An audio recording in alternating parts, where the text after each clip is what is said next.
არსებობს ამგვარი მოსაზრება, რომ ბიზინა ივანიშვილი დასავლეთს ევაჭრება. ეუბნება დაახლოებით შემდეგს, მე ვარ ავტორიტარი,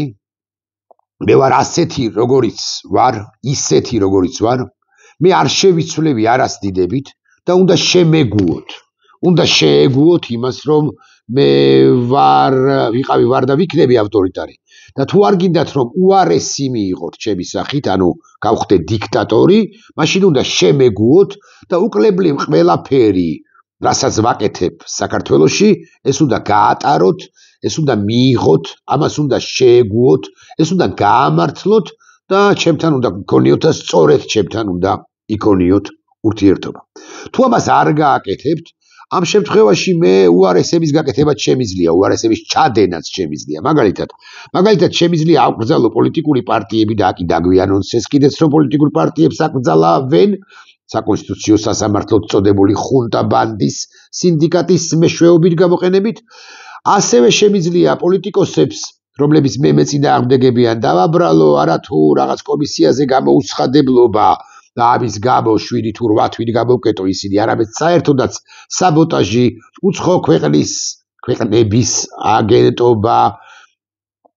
შემიძლია დავაბრალო სახელმწიფოს წინააღმდეგ წასვლა, გადატრიალების მცდელობა და პრაქტიკულად სამშობლოს ღალატი. არ მელაპარაკებით, ამასაც გავაკეთებ, განა არა. კიდევ სხვა იარაღიც აქვს ალბათ არსენალში, თუ ეს ვერსია სწორია, ბიზინა ივანიშვილს სავაჭროდ დასავლეთთან სათქმელად დასავლეთისათვის, ბრიუსელისათვის და ვაშინგტონისათვის და მას ოლიგარქს ჰგონია, რომ ვაშინგტონი და ბრიუსელი ამ ყველაფერს შეეგუება, ამ ყველაფერს გაუტარებს, მიიღებს და რაღაცა ასეთია და რაღაცა ასეთი ულტიმატუმის ენით უნდა ლაპარაკი, შესაბამისად დასავლეთი დაფრთხება ბრიუსელის და ვაშინგტონის ყველა ევროპული სახელმწიფო და ხელს გაუწვდის და ეტყვის რომ ოკეი რაღაცა ასეთი ხარ გეგუებით როგორც ვეგუებით ასე მაგალითად ლუკაშენკოს, ან გეგუებით როგორც ვეგუებით ასე მაგალითად ალიევს და მოდი ვითანამშრომლოთ ცალკეულ საკითხებში, მაგრამ დანარჩენი რაც გიქნია ის გიქნია უშუალოდ ქვეყნის შიგნით, ასე მაგალითად ვითანამშრომლოთ შუა დერეფნის კონტექსტში, ცალკეულ ინვესტიციებსაც შემოვიტანთ განა არა. ბიზინა ივანიშვილს იმედება, რომ ბრიუსელი იქნება თუ ვაშინგტონი და ორივე ერთად, პარიზი, ბერლინი, ლონდონი, თუ არ ვიცი, ლისაბონი, ხო, ნაკლებად საინტერესოა ცხადია ხა პორტუგალიის დედაქალაქი, მაგრამ მაინც უკლებლივ ყველა ამ ყველაფერს გაუტარებს და თუ არ გაუტარებს, ბიზინა ივანიშვილი ალტერნატივად ამბობს და სახავს შემდეგ რამეს, აგერ რუსეთი, რომელიც მზად არის იმისათვის, რომ შემოვიდეს მეტად, ისედაც შემოსულია, აგერ ჩინეთი, რომელიც მზად არის შემოვიდეს უფრო მეტად, ისედაც შემოსულია, აგერ ახლო აღმოსავლეთის ცალკეული სახელმწიფოები, 1, 2, 3 მოცემულ ეტაპზე 1 ან 2, ისინი მზად არიან რომ შემოვიდნენ, ირანიც მოფერიანდება უახლოეს ხანებში ისიც შემოვაგანა არა და ასე შემდეგ და სულ აღარ გჭირდება ეს დასავლეთი ბრიუსელი, რომელიც მოსკოვს და ემსგავსა პაპუაშვილს რომ დავესესხოთ და პაპუაშვილს თუ დავესესხებით, ასეა ნათქვამი ბიზინა ივანიშვილის მიერ თუ მხრიდან. ეხლა ისმის კითხვა, დასავლეთი ამ ვაჭრობაში შეჰყვება თუ არა ბიზინა ივანიშვილს თქვენ როგორ გონიათ? მე გეტყვით რომ არ შეჰყვება, იმიტომ რომ ბიზინა ივანიშვილი უკვე არის ცნობილი ამ რეგიონის კი არა, უფრო ფართო გაგებით, ყოფილი საბჭოთა კავშირის მასშტაბით, ალბათ მესამე დიქტატორად, პირველი დიქტატორი ცხადი არის ბოროტების ღერძის მთავარი ქვეყანა რუსეთი, მისი ლიდერი პუტინი, მეორე რასაკვირველი არის ბატკა ლუკაშენკო, რომელსაც ბიზნესაგან განსხვავებით ეგრა მაგის პასუხია და უყვარს ბელარუსი, ცხადია თავისი წარმოდგენები აქვს სიყვარულზეც და ბელარუსზეც, უყვარს და პატრონობს, ასე ვიტყვი ბელარუსს, თუმცა კვლავ ვიმეორებ, რომ მის მიერ ნაპატრონები ბელარუსი კატასტროფული ქვეყანაა, რასაკვირველია და მოგედულად იმისა, რძის პროდუქტებს აწარმოებს თუ არ აწარმოებს და აწარმოებს განა არა, ბოლშევიზმი, კომუნიზმია იქ პირდაპირ მნიშვნელობით. და მესამე დიქტატორი კი არის ივანიშვილი, სადაც დემოკრატიას შეღწეული ჰქონდა და აქვს, სადაც თავისუფლების მოყვარე ადამიანები იყვნენ და იქნებიან. და თვითონ კი ესე მარწუხების მოჭერით, პოლიტიკოსების დაპატიმრებით, პარტიების აკრძალვით, მედიის შეზღუდვით, არასამთავრობო ორგანიზაციების აკრძალვით და არასამთავრობო ორგანიზაციებზე წნეხით და თავისუფალი მოქალაქეების დაპატიმრებით ის ცდილობს, დაპატიმრებით, რეპრესიებით მათ წინააღმდეგ ის ცდილობს, რომ გარდაქმნას საქართველოს ერთის მხრივ ბელარუსად, ოღონდ ვერ გარდაიქმნება საქართველოს ბელარუსად და მეორე მხრივ აზერბაიჯანად ვერ გარდაიქმნება ვერც აზერბაიჯანად და ერთგვარად უნდა გარდაქმნას, უნდა რომ გარდაქმნას რუსეთად და რუსეთადაც ვერ გარდაიქმნება, იმიტომ რომ პატარაა ეს ქვეყანა და ამ პატარა საზოგადოებაში, ამ პატარა ქვეყანაში, პატარა საზოგადოებაში ყველას იცნობს და რაც უფრო მთავარია, რაც უფრო მნიშვნელოვანია, ამ პატარა საზოგადოებაში ყოველთვის მოიძებნება უხეშად ვიტყვი ცხადი 1000 თუნდაც თავისუფლების მოყვარე ნახეთ რა მცირე რაოდენობას ვამბობ, თავისუფლების მოყვარე 1000 მოქალაქე, რომელიც ჩაანაცვლებს წინა 1000 ან წინის წინა 1000 და ისინი გამოვლენ ქუჩაში და თუ ქუჩაში არ გამოვლენ ყოველ შემთხვევაში ესეთი რამე რომც მოხდეს და ყველაზე ცუდ სიზმარში რომც წარმოვიდგინოთ, ეს ადამიანები სხვადასხვა ფორმას მოძებნიან პროტესტისა და ბიზნეს ივანიშვილს მთელი თავისი დღე და მოსწრება შეეწინააღმდეგებიან იმგვარ საქართველოს, რაგვარი საქართველოს, როგორი საქართველოს შექმნასაც ლამობს, როგორი საქართველოს შექმნაც სურს ბანდიტ ბიზნა ივანიშვილს. დიახ, ჩვენში ეს ანტირუსეთობა გაგიკვირდებათ და არამედ დემოკრატობა, ან ლიბერალური დემოკრატიისადმი ერთგულება, ან თავისუფლება თუნდაც, მაგრამ თუნდაც არა, ეს ხო გამჯდარია, რასაკვირველია, ჩვენში ტოლერანტი ერი ვართ, ეს ყველაფერი მითია საბოლოო ჯამში, მაგრამ მაინც კრიტიკული უმცირესობაა ტოლერანტული იყო და არის, მაგრამ ჩვენში გამჯდარია ანტირუსეთობა, იმიტომ რომ ჩვენ კარგად ვიცით, რომ დაქორწინებულს დავსვავ, ეხლა მე მინდა ვიკითხო ყველა იმ ადამიანის გასაგონად, ვინც ახლაც მიეშურება რესტორდებისაკენ და 10, 15, 20 ან 25 წუთში, 50 წუთში იდაქვს 100 წევს, ასე ჭიქას დაიჭერს ხელში და იტყვის წარმოთქვამს სადღეგრძელოს ჩვენი ქვეყნისა, თავისუფლებისა, სამშობლოსი, ბრძოლისა, წინაპრებისა, ქალისა, მოგონებისა და ასე შემდეგ და ასე შემდეგ მოგონებებისა და ასე შემდეგ და ასე შემდეგ. მე გეტყვით რომ ამ ქვეყნის იდენტობა 1801 წლებიდან 1793-დან და ცოტა უფრო ადრინდელი პერიოდიდანაც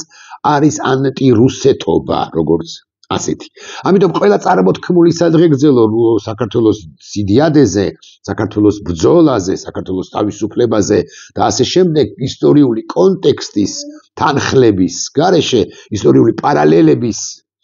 გარეშე, ხო, ისტორიული კონტექსტის გახსენების გარეშე პრაქტიკულად ფუჭის სიტყვებია და არა უმეტეს თუ რომელიმე კოცი წარმოთქვამს სადღეგრძელოს თავისუფლებისა ან ამ ქვეყნისა ან ამ ქვეყნის ბრძოლისა, ის ყალბად პატრიოტულია, მან უნდა იცოდეს, მას უნდა შევახსენოთ, რომ ამ ქვეყნის ბრძოლა თუნდაც კალმით მე-19 საუკუნეში და არა მხოლოდ კალმით მე-19 საუკუნეში, შემდგომ მე-20 საუკუნეში და 20 საუკუნის მიწურულიდან კი უკვე იარაღითაც ხელში და მე-19 საუკუნეშიც იარაღით ხელში და მე-20 საუკუნეშიც იარაღით ხელში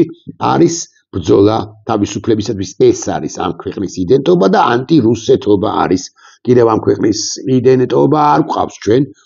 იმაზე უფრო დიდი მტერი ხომ არ გვყავს, ვიდრე გვყავს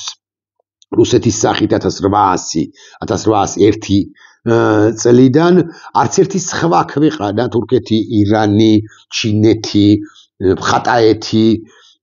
პაკისტანი, ინდოეთი და ასე შემდეგ და არაბეთი და ასე შემდეგ, არც ისტორიული და მტრები და არც გამოგონილი მტრები და ასე შემდეგ არ არიან ჩვენი მტრები მოცემულ ეტაპზე და არც იქნებიან არასოდეს, რამდენადაც ყველა ქვეყანა, რომელიც გარშემოა, ან მოსაზღვრე, ან იქვე ახლოს, ირანი არ არის მოსაზღვრე, მაგრამ აქვე ახლოს არის, ცნობს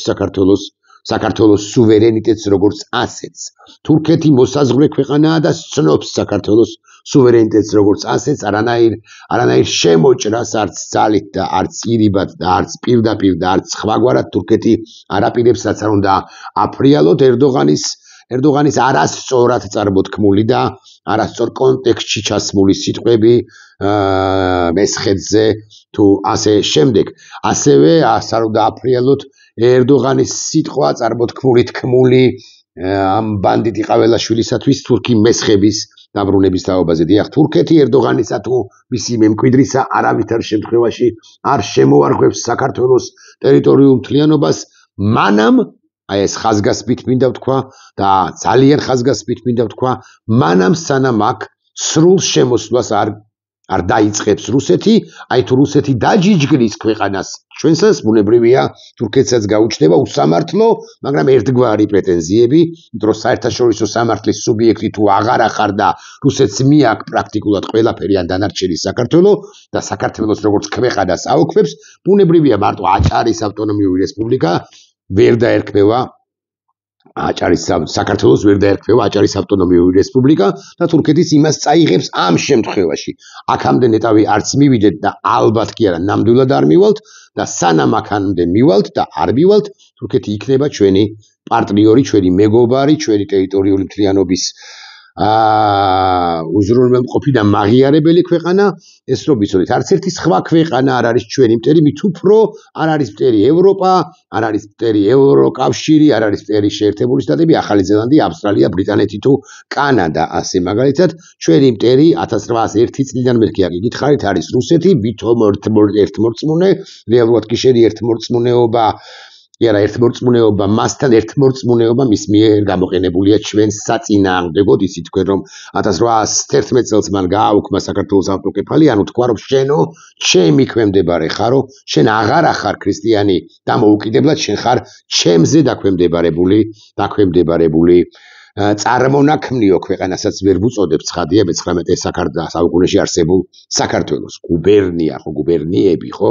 ასე შემიძლია თქვა და ასეც იყო. მოკლედ რუსეთის დანამატი იყო საქართველოს მთელი მე-19 საუკუნე, ვიდრე 1918 წლამდე, როცა გარემოებათა გამო საქართველოს დამოუკიდებლობა კვლავ აღიდგინა, მაგრამ იმავე რუსეთმა მოსწყვეს დამოუკიდებლობა, ვინც სადღეგრძელოს სვამთ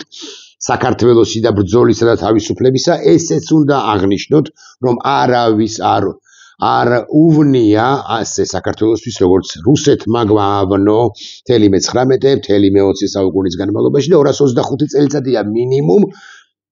ის არის და მხოლოდ ის არის ჩვენი მტერი, მით უფრო ეს კარგად უნდა გაისიგრძეგანოთ იმის გათვალისწინებით, რომ საბჭოთა კავშირის 91 წლის მიწურულს დანგრევის შემდეგ რა ფართობით, რა სივრცე ფართობით დაგვრჩა ჩვენ, ის არის საერთაშორისო სამართლის სუბიექტი და ის შემოარღვია, ანუ ტაო-კლარჯეთი კი არ არის ჩვენი, ან კიდევ იქით ტრაპიზონის იმპერიის ფლობელები კი არა ვართ, ან სოჭი კი არ არის ჩვენი, ან რამ ქვემოთ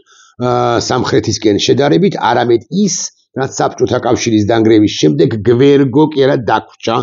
მაშინ რა საზღვრებშიც ვიყავით, საბჭოთა საქართველო რა საზღვრებშიც იყო, დიახ 79900 კვადრატული კილომეტრია საქართველოს დე იურე ტერიტორია, რომელსაც არავინ არ ბღალავს, ესეც აღნიშნეთ სადღეგრძელოს წარმომთქმელებო, არავინ არ ბღალავს და არავინ არ ლახავს გარდა რუსეთისა, რომელმაც ორი ტერიტორია წაგვღლიდა აფხაზეთის და ცხინვალის რეგიონის სახით დროებით, მაინც ასე უნდა ვთქვათ და ახლა მთელი საქართველოს მიმონებას,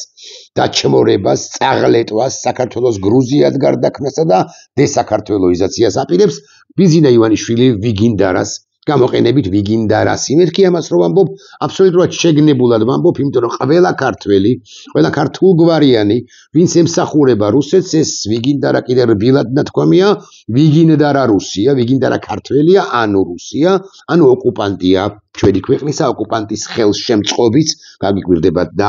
არის სწორედაც რომ ოკუპანტი, აქედან გამომდინარე მეგობრებო, რომლებიც მიეშურებით ახლა კაფე რესტორნებისაკენ და ღვინო თუ ვისკი, არაყი თუ ვოდკა, არაყი თუ კონიაკი უნდა დალიოთ, ლუდი უნდა შესვათ, სადღეგრძელოები უნდა წარმოთქვათ, რომელიმე სასმელით გახსოვდეთ, რომ საქართველოს იდენტობა, ქართული იდენტობა არის ბრძოლის, თავისუფლების და ანტირუსეთობის იდენტობა მთელი მე-19 საუკუნე კალმით მერქი და არა მხოლოდ კალმით, მთელი მე-20 საუკუნე კალმით მერქი და არა მხოლოდ კალმით, მთელი 21 საუკუნე რაც დაწყებულია მე-21 საუკუნისა კალმით და არა მხოლოდ კალმით, ჩვენ ვებრძოდით რუსეთს და ეს არის ჩვენი იდენტობა. ბიზინა ივანიშვილს ამის წაშლაც, ამის აღმოფხვრაც უნდა. აქ მარტო პოლიტიკური პარტიების ფეხებზე მკიდია ეს პოლიტიკური პარტიები, ან პოლიტიკური პარტიების ლიდერები იქნებიან თუ არა საპატიმროში, არა, პირდაპირ მნიშვნელობით ფეხებზე არ მკიდია, ცხადია, იმიტომ რომ პოლიტიკურ პროცესს კლავს ბიზინა ივანიშვილი და ყველაზე უფრო ცუდ პოლიტიკოსს, რომელიც ბიზინა ივანიშვილის ტუსაღია, ცხადია, ვექომაგები და ვადვოკატირებ, ეს გასაგებია, მაგრამ გაცილებით სერიოზული პრობლემის წინაშე დგავართ ჩვენ, იმიტომ კიდი აბჭყალებში ფეხებზე, იმიტომ რომ გაცილებით სერიოზული პრობლემის წინაშე დგას ქართული სახელმწიფო და ეს არის ქართული სახელმწიფო სწორედაც რომ იდენტობის წაშლა ბიზინა ივანიშვილის მიერ, ბიზინა ივანიშვილისა რომელიც დამოუკიდებელი მოთამაშე ცხადია არ არის, მაგრამ ამავდროულად ცხადია არის შლეგი, ცხადია არის არაორდინალური კი არა საერთოდაც შეშლილი მოთამაშე და სწორედ შეშლილი როა ამას იყენებს რუსეთი სასარგებლოდ და უფრო იოლად მართავს მას შეშლილს. ის გადის ბიზინა ივანიშვილი დიქტატორობისაკენ გზას მიდის, მიეშურება დიქტატორობისაკენ და გარკვეული ფაზები რასაკვირველია მას გასავლელი აქვს, მაგრამ ვერ გაუგია ერთი რამ. მე მესმის არგუმენტი იმის თაობაზე რომ აი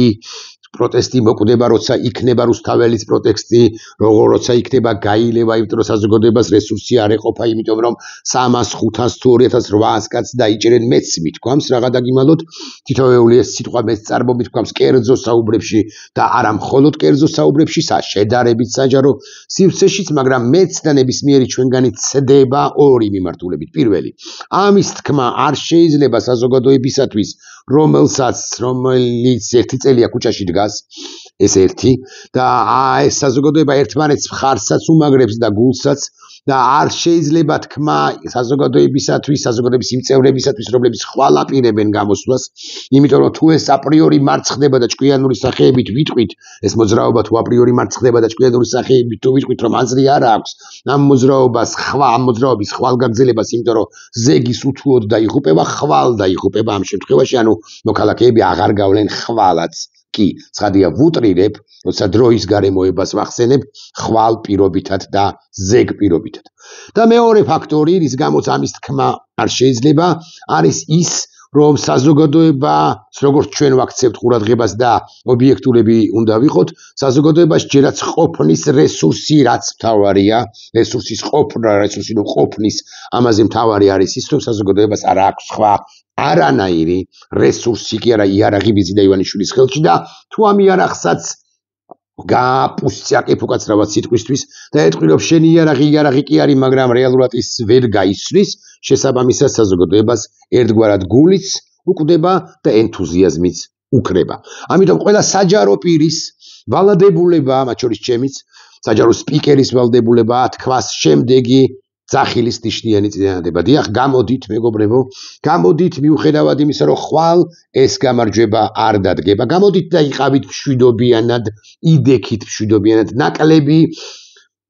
რასაკვირველია სოფისტურ დემაგოგიური არგუმენტი მიეცით ამ ბანდა ხელისუფლებას. სოფისტურ დემაგოგიური არგუმენტებია ისედაც, მაგრამ ეს სოფისტურ დემაგოგიური არგუმენტებიც კი არ მისცეთ, რომ თქვენ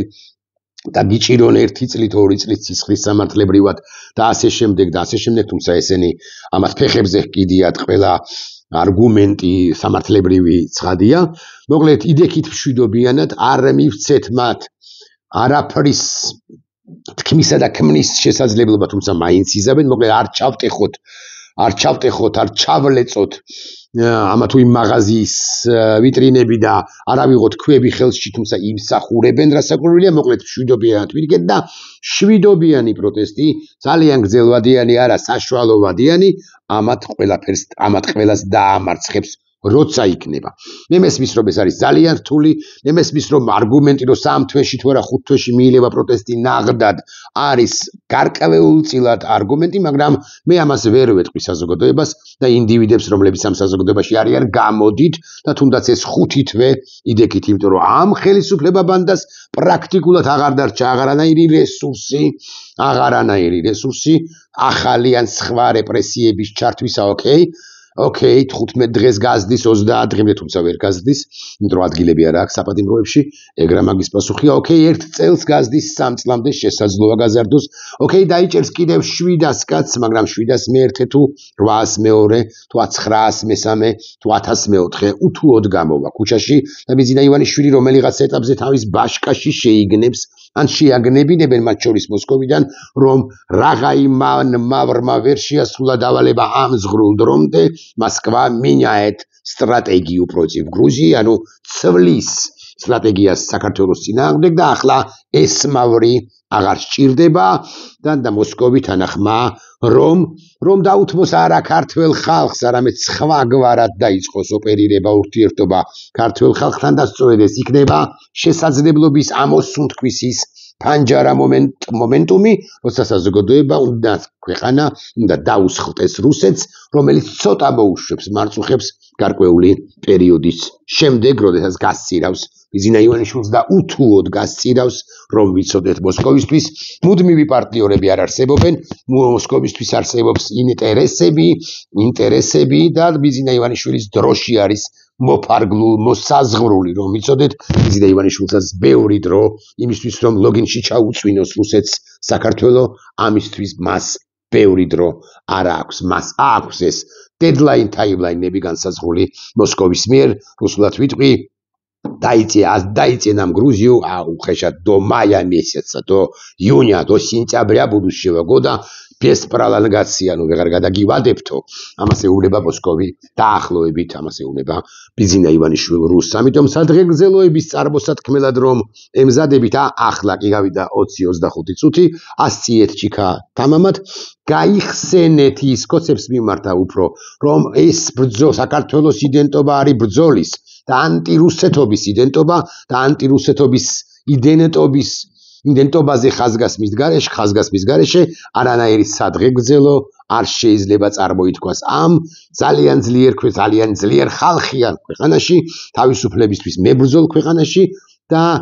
დანარჩენი ყველაფერი, რასაც თქვენ ამბობთ, თქვენი დიმიტრი სამხარაძეები და ირაკლი ზარქუები და პაპუაშვილები და კობახიძეები და თავად ივანიშვილი, ხო, რომელსაც მსახურებად მიაჩნია უკლებლივ ყველა, პაჟებად მიაჩნია უკლებლივ ყველა, დანარჩენი ყველაფერი არის სიყალბე. ეს ქვეყანა გაიმარჯვებს ნებისმიერ შემთხვევაში, თუ არა და აგერ მე და აგერ რუსთაველი დაახლოებით კი არა ზუსტად რო ვილაპარაკოთ საათ ნახევარ 2 საათში. ახლა 7:30-ია, მე მეჩქარება თურმე, იმიტომ რომ შეხვედრა მეწყება ფრიად საინტერესო, ძალიან საინტერესო ჩემს მეგობართან, რომელიც სწორედ გაგიკვირდება და უკრაინაზეც დამელაპარაკება. უკრაინაში მიმდინარე მოვლენებზე დეტალურად მეცოდინება ისედაც ვიცი ბევრი რამ, მაგრამ დეტალურად მეცოდინება ის რაც საჯაროდ ცნობილი შესაძლოა არც არის უკრაინა იბრძვის და უკრაინა იბრძვის გაცილებით უფრო ჯოჯოხეთ ურომში ვიდრე ჩვენ ვართ, მაგრამ უკრაინა როგორც ხედავთ ძლებს და უკრაინა გამარჯვებას აუცილებლად მიაღწევს ჩვენც, გასაკვირველია. ნახვამდის.